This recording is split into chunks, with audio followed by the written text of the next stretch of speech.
Hello everyone. In last lecture we have discussed introduction to sets and type of sets. Here we have to discuss in this lecture some more concepts on sets like cardinality of a set, then what is Cartesian product of sets, and then we have to discuss operations that we can perform on sets. So let's start with the cardinality of a set. Cardinality of a set is nothing but the number of elements in a set. It measures the size of a set, right? So we can define like this: cardinality of a set is a measure of the set size. It is the number of elements in a set. So if there is a set S with n elements, where n is obviously a non-negative integer, then n is the cardinality of this set. And it is represented like this. Within parallel lines we have to write the name of set is equal to n, where n is the cardinality of the set. So let's see some examples. Suppose set A is there containing 3 elements 1, 2 and 4.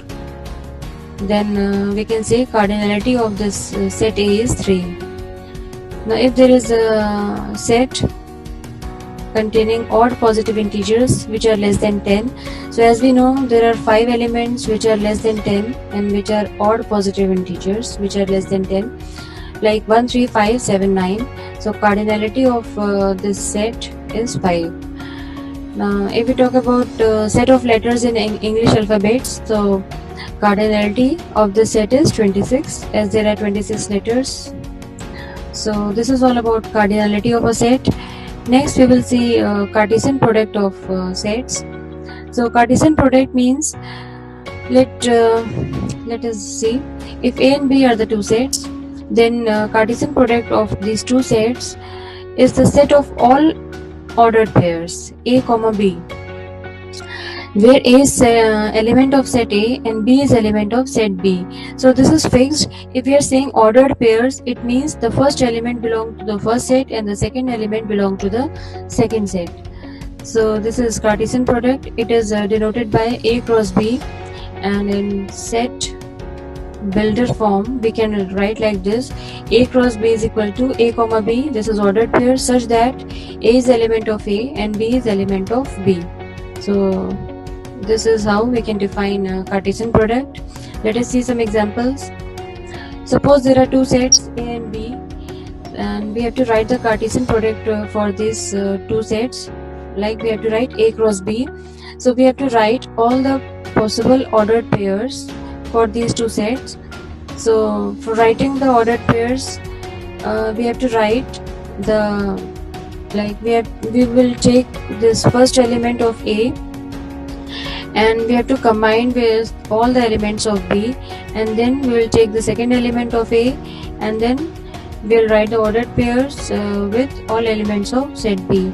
Like this: A cross B is 1 comma A, 1 comma B, 1 comma C, and then 2 comma A, 2 comma B, 2 comma C.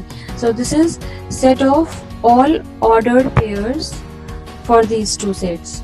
So if there are 3 sets, then we will call these ordered triples or ordered triplets, where the first element belongs to set 1, second element belongs to set 2, and the third element belongs to set 3. So let us discuss one more example with 3 sets.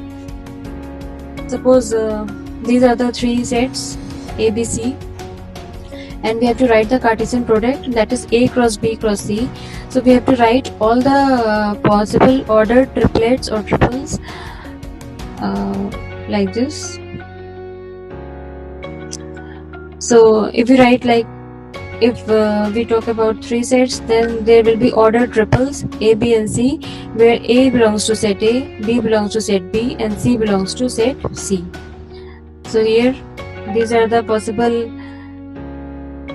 triples, ordered triples, like 0, 1, 0. So what we have to do, we have to take one element and combine it with other elements of B, C, and then other element of A, then write all the possible ordered pairs with B and C, and then we will take element of B and then combine it with the elements of A and C.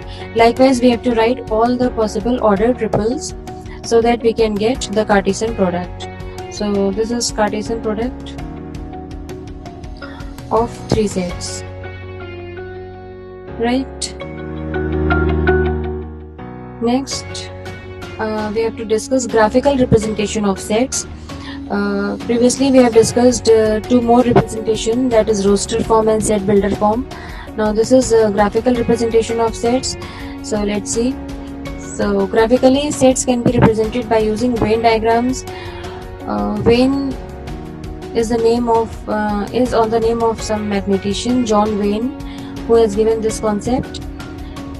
In this Venn diagram, there is a universal set U, and the other sets are there.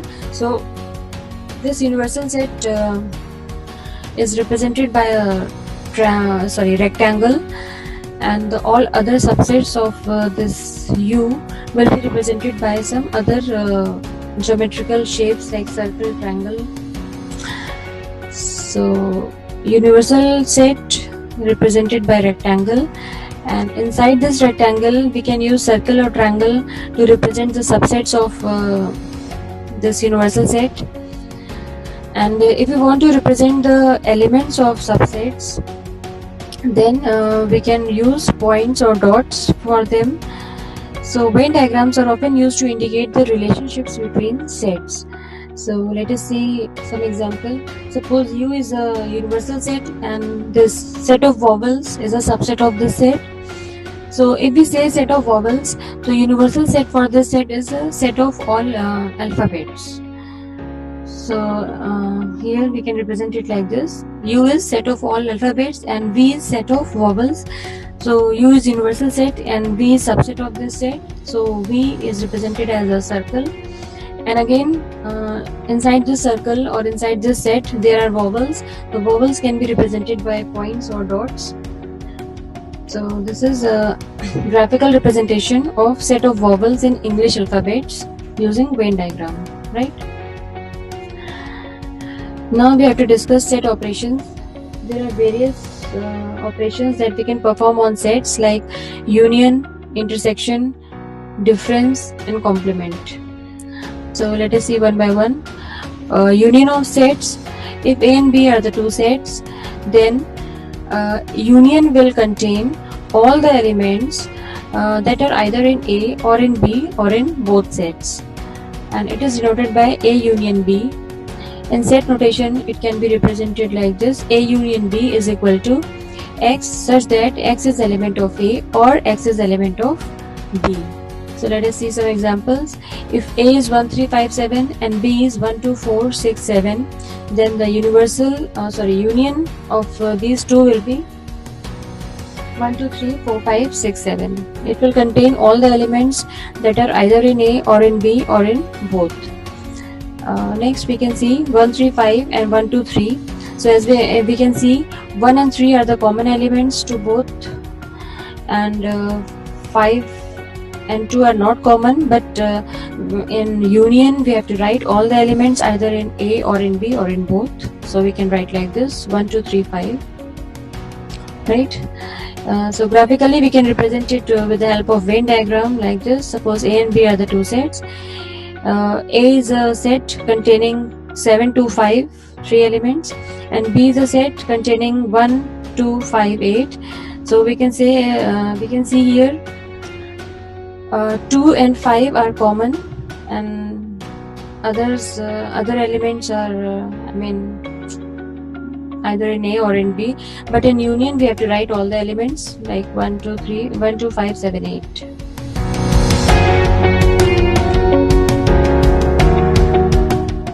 So next we have to see the intersection of sets. So if there are two sets A and B, the intersection of sets will contain all those elements that are both in A and B. It is denoted by A intersection B. This notation will be used for intersection, and we can define like this in the form of set builder form, like A intersection B is equal to X, such that X is element of A and X is element of B. That means the element should belong to both the sets. Let us see some examples. Suppose there are two sets 1 3 5 and 1 2 3. So here we can see 1 and 3 are the common elements. So the intersection will be 1, 3. In graphical representation, we can represent it like this. Like set A is there and set B is there, and we can see 1 and 3 are common in both. So A intersection B is 1, 3. Next is difference of sets. So difference of set, if there are two sets A and B, then difference is represented as A minus B, and it will contain all the elements that are in A but not in B. So let's see, if A and B are two sets, the difference of set A and B is a set containing those elements that are in A but not in B.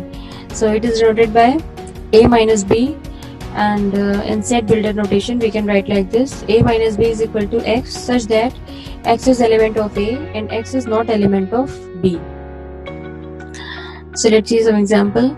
Like two sets are there, 1, 3, 5 and 1, 2, 3. So according to the definition, 5 is in A but 5 is not in B, so the answer will be 5. Again 1, 2, 3 and 1, 3, 5. These two sets are there, so difference is 2 is the element which is in A but it is not in B, and we can see 1 and 3 are in B also, so 2 is the value, or we can say 2 is the element which is in this difference set A minus B. So the answer is 2 for the second example. So this is difference of sets. Difference of set contains all the elements that are in set A but not in set B.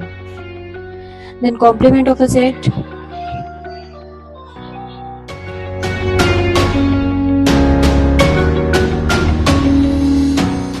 So here let U be the universal set, and then complement of a set A can be defined as all the elements that does not belong to set A are the complement of set A, and it is denoted by A bar. Okay.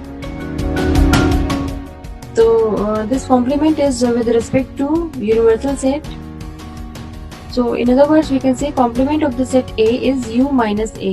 That means all the elements that are in U but not in A. So all those elements belongs to complement of the set A, and it is represented as A bar. So an element belong to complement of a set, that is A bar, if and only if it does not belong to set A, right? So it is represented like this: A bar, that means complement of A, is equal to X that belongs to universal set such that X does not belong to A. So let us see some examples of complement. Okay, this is how we can define it with the help of Venn diagram. This is U, this rectangle, and this circle is A, and this yellow part is A complement. That means all the elements that does not belong to set A. This is complement of set A.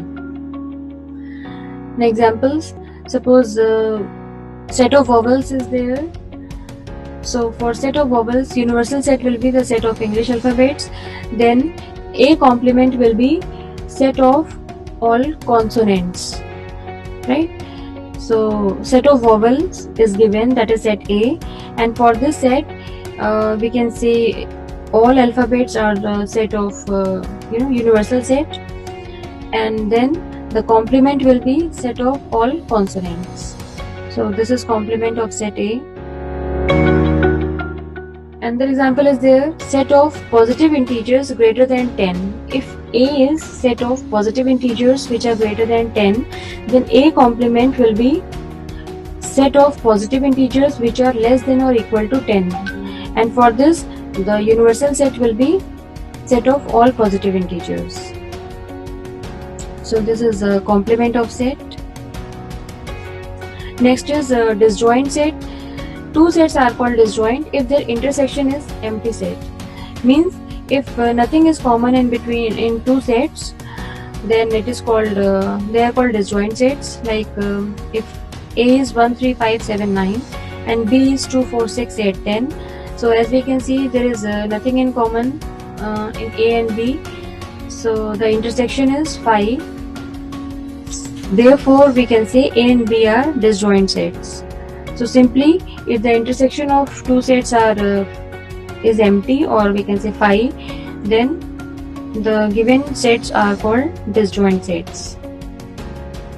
In graphical representation, we can represent it like this. They are nothing is overlapped part. Both are separate sets. So this is disjoint sets. Next is something which is called generalized unions. Till now we have discussed unions for 2 sets or 3 sets. Now if there are n sets, then the union set will contain all the elements that are at least in one set or one given set, right? So if there are n number of elements, then if any element that is a part of at least one of these sets, then it will be the part of union set also.